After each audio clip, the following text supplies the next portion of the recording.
Bible read. And that's so important. But do they hear God's voice?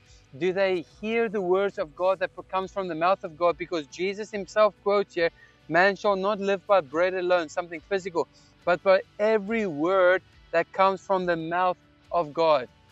From the mouth of God. Can you hear his voice? Because if you cannot hear his voice, if you cannot discern God's will clearly, it will be difficult for you to know if God is leading you into this fast or not.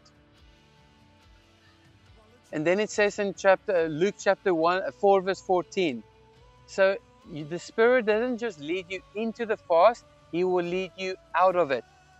And Jesus returned in the power of the Spirit to Galilee, and a report about him went throughout all the surrounding country. So it's amazing that the Spirit led him into the wilderness, the 40 days, but look at what the verse says.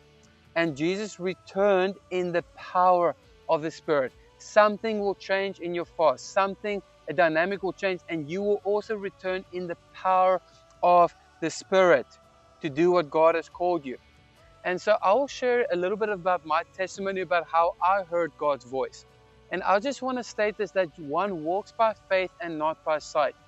And what I mean by that is that faith is being certain of the things that is not seen. If you want to say, was I 100% in understanding, 100% knowing that I heard God speak clearly, I would say I believed 100%. I had faith for it 100%. But did I understand it 100%? No. Did I know for sure 100%? No. But in faith, I believed 100% that I heard the Lord correctly. So my first extreme fast of 40 days, only water, I felt the way God was speaking to me mostly, and still now, is a still small voice in my heart, in my mind, where God speaks. And when I usually hear God speak, I give it back to him, and then he speaks to me again to bring confirmation. So the first time I did an extreme fast, I heard it on my heart, the still small voice. I gave it back to the Lord, and he confirmed it. But then I shared it with my wife and some others to also pray, did I hear the Lord correct? And I would encourage you that, yes, there's certain things that God speaks to you where you don't have to share it with others. I mean, love your neighbor, love your enemy, heal the sick. Those are all things that the scripture is quite clear. God has said that you don't need confirmation for that.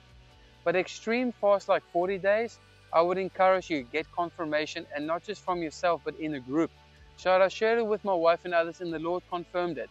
The second fast was, and I shared it in my testimony, I had a dream, and in my dream, Ashley came to me, my wife, and she said, we're starting a 10-day fast tomorrow. And it was quite clear, the instructions, so I started the 10-day fast. But on day 5, in my quiet time, the still small voice said, I actually want you to do a 40-day fast. So I gave it back to the Lord, I wrestled, and the Lord confirmed to do it.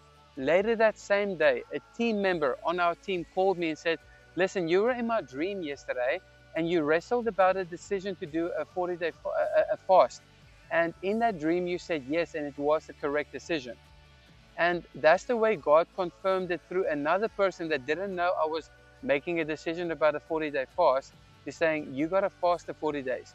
So the second 40-day fast, God really used a dream to speak to me, and his still small voice. And thirdly, he used another person that didn't know about my fasting decision to confirm that, Casper, you got to do a 40-day fast. So my second 40-day fast I also completed by God's grace, but that is how I knew God led me into the second 40-day fast. The third 40-day fast that he called me to do with only water, again, it was in one of my quiet times. We were doing mountains and many other things for the ministry, and God said, I want you to do after that mountain a 40-day fast. It wasn't a vision, it wasn't a dream, but it was his still small voice pressing on my heart. Again, I confirmed it with the team, I confirmed it with my wife in prayer. We sensed peace and we moved forward. The fourth one, which happened this year in 2025, it was a unique one because we were at the highest point of North America, Denali. I remember clearly it was the 2nd or 3rd of June. And that day I asked the Lord, because we were in a snowstorm, and I asked the Lord, will we summit this mountain? I just sensed on my heart, I felt an impression on my heart, the still small voice saying, yes, you will summit, and it will actually happen on the 12th of June. And my friend Kempen that I did the mountain with, he didn't know I was praying it. He was also asking God, will we summit? And God also placed June the 12th on his heart. And what was miraculous is we actually summited the Denali Mountain on June the 12th, 2025, exactly the day that God placed it on our hearts through a still small voice saying you'll summit the June the 12th. But on the same day that He revealed that we'll summit on June the 12th, that same day God placed on my heart, Casper, I want you to do a 40-day fast after you summit when you go back to South Africa. That one I really gave back to the Lord, and I would encourage anybody hearing this. What helps me a lot hearing God's voice, I generally put it back on the altar and I say, Lord, if this is really from you, confirm it for me or give it back to me. And then He does.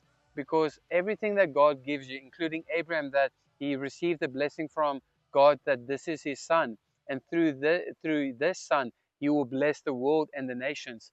But God did test them, saying, Abram, are you willing to sacrifice your son on the altar? And so I believe God gives promises, He gives blessings, He gives word. But what I've learned is I give it all back to Him on the altar, knowing that it has to be tested. And when He gives it back, then I know it's from Him. And I would encourage you to do the same. So the fourth one was quite significant because it was on top of, or very close to the summit of the highest point. That's when God also revealed you will summit on the 12th, which we actually did. It was the best summit weather that the guys have ever seen. And just by a still small voice, He spoke to me saying, Casper, you got to do the fourth 40-day fast. So this is the way God is speaking to me. But in the Bible, there's so many different ways God can speak. And the question I want to encourage you with the fasting is, how does God speak to you? How does He confirm things for you?